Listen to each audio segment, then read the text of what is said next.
Lloyd, the sociopathic ghost bartender, an icy pour of history, colonialism, and chaos in The Shining. When we think of The Shining, our minds conjure images of Jack Torrance axing his way into legend, Danny careening through hallways on a tricycle, and Wendy screaming as if she's been personally wronged by every bad decision her husband ever made. But the true star of the film, the character who haunts our dreams with his eerie poise and unsettling charm, is Lloyd, the Overlook Hotel's ghostly bartender. Equal parts enabler, confidant, and sociopath, Lloyd serves not only alcohol but also psychological manipulation, all while remaining stone-cold sober himself. What's in a name? Quite a bit, as it turns out, because Lloyd's moniker carries echoes of colonialism, conquest, and a history as dark as the bottom of a whiskey glass. Lloyd, the sociopath with a bar rag. Let's begin with the obvious. Lloyd is the ultimate sociopath. He's not just a ghost with a knack for bartending. He's an emotional predator with a chilling ability to nudge Jack Torrance over the edge. Think about it. Jack comes to the bar stressed out, guilt-ridden, and teetering on the brink of madness. A good bartender might lend a sympathetic ear, crack a joke, or slide over a menu of comfort snacks. Lloyd, on the other hand, offers Jack a drink and an existential shove. "Your money's no good here," Lloyd smirks, a line that oozes malevolence as much as it does supernatural customer service. What makes Lloyd even more terrifying is his sobriety. A drunk bartender might be forgiven for loosening the leash on a man's inhibitions, but Lloyd is coldly calculating. He doles out liquid courage with the precision of a surgeon wielding a scalpel, all while maintaining a demeanor as calm as a winter morning.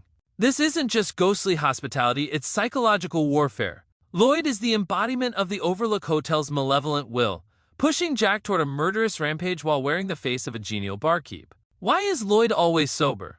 There's something unnerving about a bartender who doesn't drink. It's like a chef who refuses to taste their own food or a cat that doesn't knock things off counters. Unnatural and fundamentally wrong. Lloyd's sobriety is no accident. It's part of what makes him so unnervingly effective. Alcohol might cloud judgment and dull intent, but Lloyd's clarity allows him to operate with laser-like precision. He doesn't drink because he doesn't need to.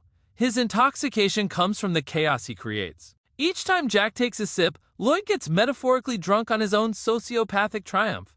It's also worth considering that Lloyd's sobriety is a subtle act of cruelty. By staying sober, Lloyd forces Jack to bear the full weight of his drunken descent into madness.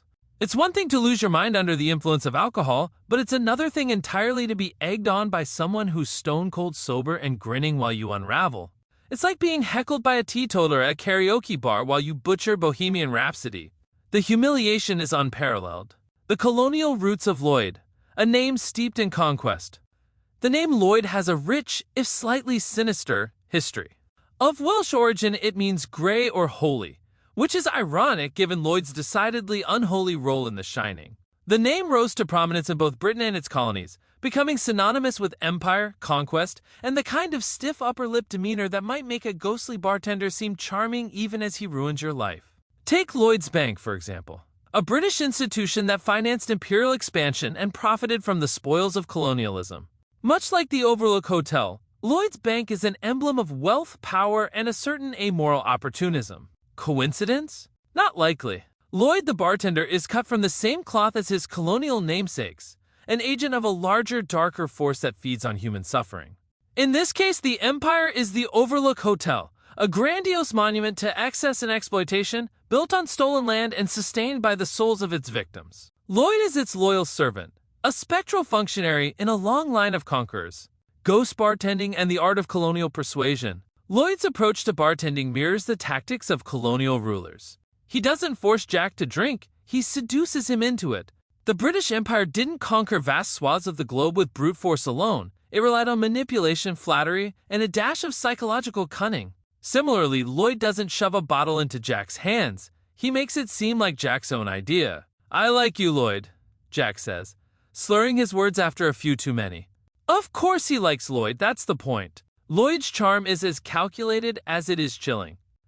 This parallel extends to Lloyd's choice of drink. Whiskey, a product of colonial trade routes and a symbol of American and British cultural dominance, is the perfect tool for Lloyd's machinations. He doesn't just serve Jack alcohol, he serves him a liquid reminder of his own powerlessness in the face of history, tradition, and the hotel's relentless grip. Each sip is both a comfort and a curse, much like the false promises of empire. Final thoughts: a ghost, a drink, and a legacy. Lloyd is more than just a ghostly bartender. He's the distilled essence of The Shining's themes: power, manipulation, and the slow erosion of sanity. His cold sobriety, his sociopathic charm, and his connection to a name steeped in colonial history make him one of cinema's most fascinating villains. He isn't just pouring drinks, he's pouring gasoline on the fire of Jack Torrance's unraveling psyche. So the next time you watch The Shining, spare a thought for Lloyd, not as a mere servant of the Overlook Hotel, but as a symbol of everything insidious about power, conquest, and the art of persuasion. And maybe, just maybe, pour yourself a drink to toast his icy genius. Just make sure you're the one doing the drinking, because Lloyd, he'll be staying sober, grinning, and watching as the chaos unfolds. Cheers!